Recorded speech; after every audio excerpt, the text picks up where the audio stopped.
níbikíbi tó wùwú tẹ́ ti ń láǹfààní láti wò mí káàkiri àgbáńlá ayé.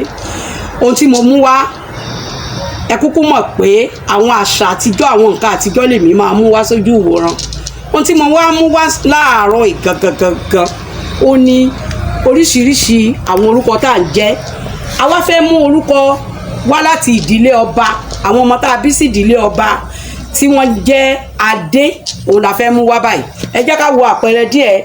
Adéwùmí, Adétọ́lá, Adésọpẹ́, Adéwọyìn, Adéwọlá, Adépèlé àti bẹ́ẹ̀ bẹ́ẹ̀ lọ. Ẹ jẹ́ ká wo àwọn tá a bí sílé ìjòyè gangan tàbí àwọn tá a bí ọmọ oyè tá a bí sílé oyè. Àwọn la pè ní Oyèwùmí, Oyèṣìjì, Oyèkúnlé, Oyèdàpọ̀, Oyèyínká àti bẹ́ẹ̀ bẹ́ẹ̀ lọ. Ẹ jẹ́ ká wá wo àwọn àyàn. Àwọn wo la ń pè ní àyàn? Àwọn àyàn ni àwọn ọmọ onílù, àwọn ìran wọn ìlù ni wọ́n máa ń lù nínú ìran tiwọn.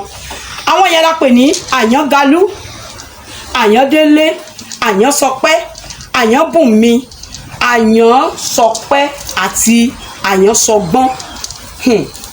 Ẹ jẹ́ mẹ́nu dúró náà.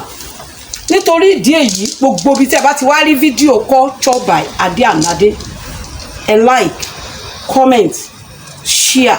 Paríparí ẹ follow mi. Mi ò ní mẹ́fọ̀ fún yín. Ohun tí mo mọ̀, tí mo tún ti lọ kẹ́kọ̀ọ́ nípa ẹ̀, ó ní wọn sọ fún wa yìí. Bí ẹ bá ti ń gbéṣẹ́ mi gòkè, iṣẹ́ yẹn á lọ viral. Ó dàbọ̀.